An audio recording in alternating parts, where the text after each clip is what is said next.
गाय ने एक बार झूठ नहीं बोला, 2 बार बोला है।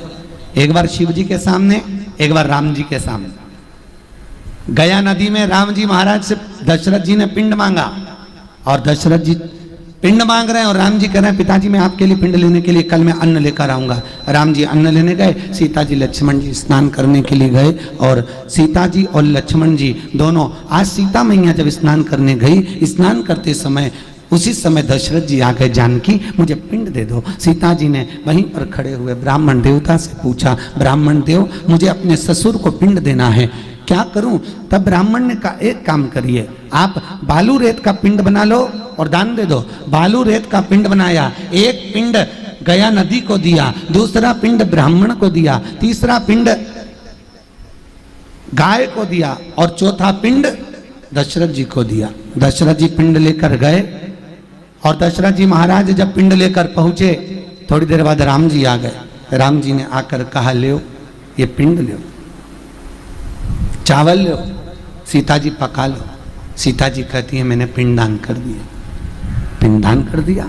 हाँ, ना मानो तो पूछ लो ब्राह्मण देवता से।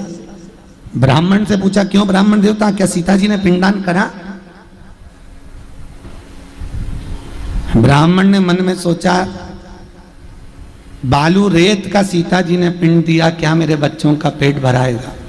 तो ब्राह्मण ने मना कर दिया, राम जी सीता जी ने कोई पिंडदान नहीं करा। सीता जी की आंख में आंसू भर गए और माता सीता रोती हुई बोली, ए ब्राह्मण देव मैं तुम्हें श्राप देती हूं, तुमने मेरे पति राम के सामने झूठ बोला है, तुम कितना भी जोड़ लेना हमेशा तुम्हारे यहां कमी ही पड़ेगी।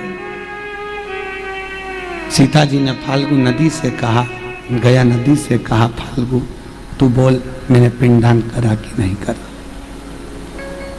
तू बोल। गया नदी ने मन में सोचा मेरी ही बालू रेत मुझ में डाल दी, इसको कोई पिंडदान कहते हैं? सीता जी ने उसी समय पर फाल्गु से कहा आप बोलो। फाल्गु नदी कहती है सीता जी ने कोई पिंडदान नहीं करा। सीता जी ने श्राप दिया, फाल्गु मैं तुझे श्राप देती हूं, जब तक तुझे खोदे नहीं तब तक तुझ में पानी निकले नहीं। गया जी अगर गए हो तो गया जी में जाकर देखना, पूरी फाल्गु नदी पर रेत जमी होती है, उसको इतना खोदो तब उसमें पानी निकलता है, तब लोग उसमें पिंडदान करते हैं। फाल्गु को भी श्राप है।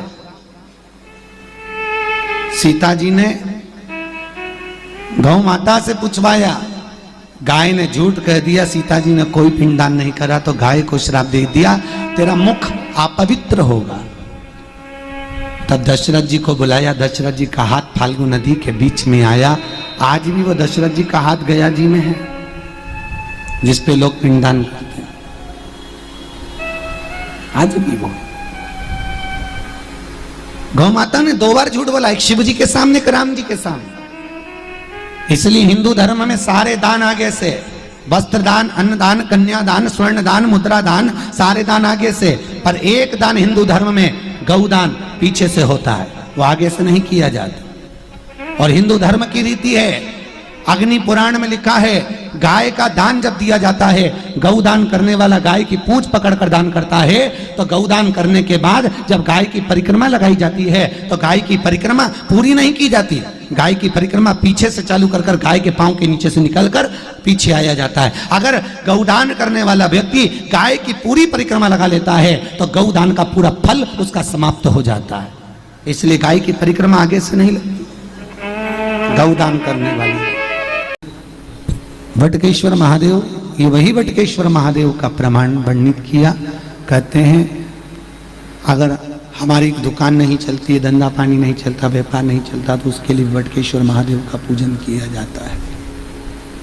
सही व्यापार ना हो, लक्ष्मी कमा नहीं रहे हो, बहुत मेहनत कर रहे हैं, फल 1 रुपया नहीं मिल रहा हो, अथक प्रयास किया जाए, और अगर फल नहीं है तो वटकेश्वर महादेव का पूजन करिए। उसके लिए भी कहा, पर उसके लिए हमारे यहाँ वर्णन किया गया, बड़ के पत्ते के ऊपर पीपल का पत्ता रखना पड़ता है, और पीपल के पत्ते के ऊपर फिर खाकर का पत्ता, इन तीनों को रखकर बालू का शिवलिंग बनाकर केसर में चंदन घोलकर वटकेश्वर महादेव का अभिषेक करते हैं। पानी में घोल और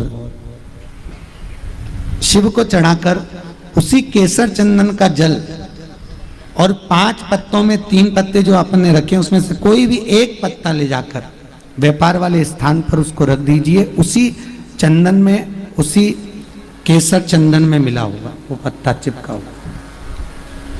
आपको केवल आपने आज रखा, आपको कल से अंतर मालूम पड़ जाएगा व्यापार कैसा बढ़ता है। अपने आप उसमें सुख का अनुभव होता है, आप अपने आप उसमें सुख की अनुभूति होती है, फल की प्राप्ति होती है। इसको वटकेश्वर महादेव की पूजन कही गई, वटकेश्वर। आगे फिर कथा में सुंदर वर्णन किया गया बाबा भोलेनाथ जी की कथा का, और वर्णन किया भगवान शिव के द्वारा अलग अलग वेदव्यास जी ने शिवलिंग का प्रमाण दिया। घर में मूर्ति शिवलिंग जिस भगवान की हम पूजन करते हैं वो भगवान, वो ठाकुर का स्वरूप कितना बड़ा होना चाहिए। वेदव्यास जी ने कहा जैसे हथेली भूमि को समझो और भूमि पे एक अंगूठे को खड़ा कर लो, बस इतना बड़ा स्वरूप हमारे घर में पूज्य माना गया। कितना बड़ा? अपने हाथ पर हथेली पर अंगूठे को रखेंगे, बस इतना बड़ा स्वरूप की पूजन हमारे घर में होना चाहिए। अधिक बड़ा शिवलिंग, अधिक बड़ी कोई मूर्ति घर में ना हो। क्यों? जितनी बड़ी घर में मूर्त होती है उतनी उसको सेव्य की जरूरत पड़ती है, सेवा की उतनी ज्यादा जरूरत उस मूर्ति को पड़ती है, उतनी ज्यादा उसको सेवा करना पड़ती है। आप जितना जितना बढ़ाओगे मूर्त को उतना उतना सेवा उसमें देना पड़ेगी। हाँ, एक बात का याद रखिए, घर में कभी भी मूर्ति को पोली नहीं रखी। मूर्ति अंदर से पोली होगी तो घर को पोला कर देगी।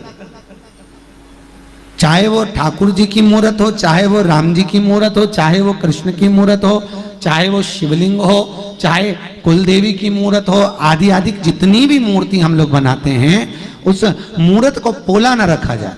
मूर्ति अंदर से ठोस होना चाहिए, और मूर्त जितनी ठोस होगी उतना घर को भी बुलंद, उतना ठोस बना देगी लक्ष्मी से, उतना सुख देगी।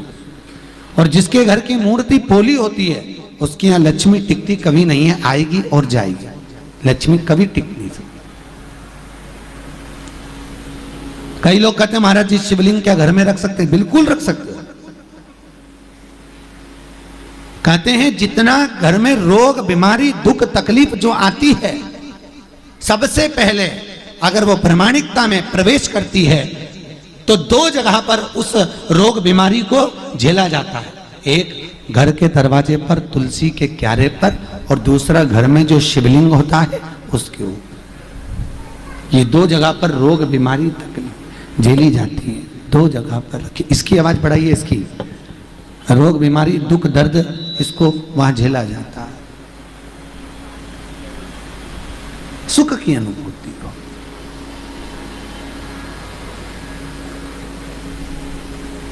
सेव्य हो और भाव की सेवा हो, आनंद से करिए।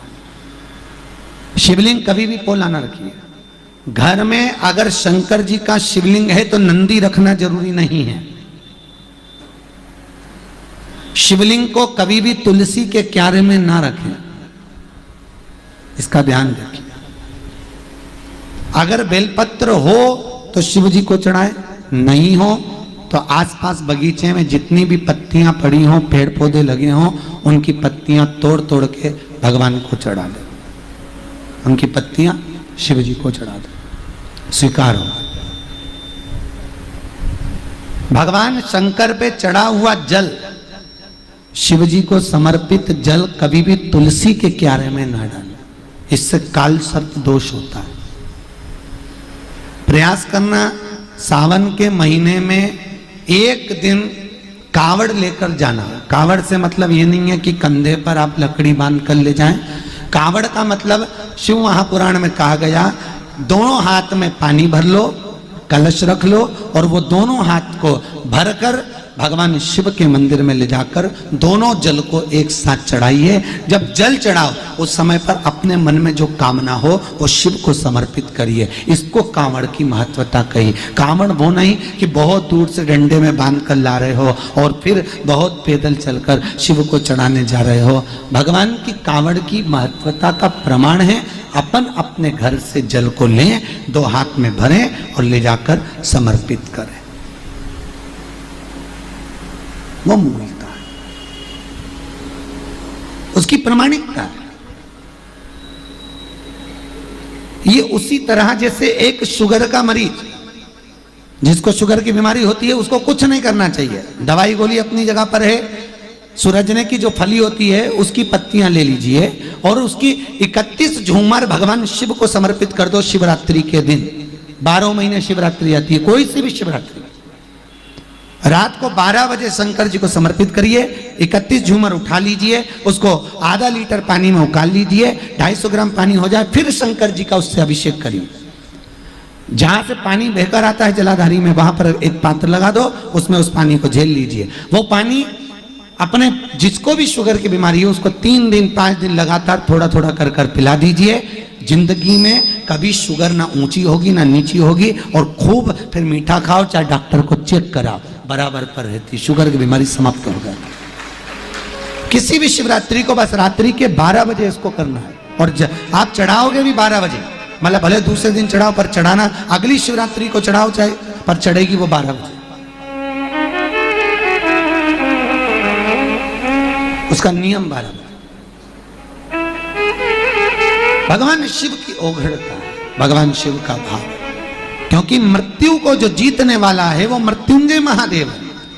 भगवान शंकर अपने भगत को, याद रखिए, इतने 18 पुराण है, किसी पुराण में वेद व्यास जी ने कोई उपाय नहीं लिखा, केवल एक शिव महापुराण में उपाय इसलिए लिखा क्योंकि शंकर मृत्यु लोक का देव है, भगवान शिव इस भूमि का देव है, भगवान शिव देवों अधिदेव महादेव हैं, पृथ्वी के देवता हैं, इसलिए पृथ्वी पर रहने वाले को कभी वो दुखी नहीं देख सकते, इसलिए भगवान शंकर सबको सुखी रखते हैं।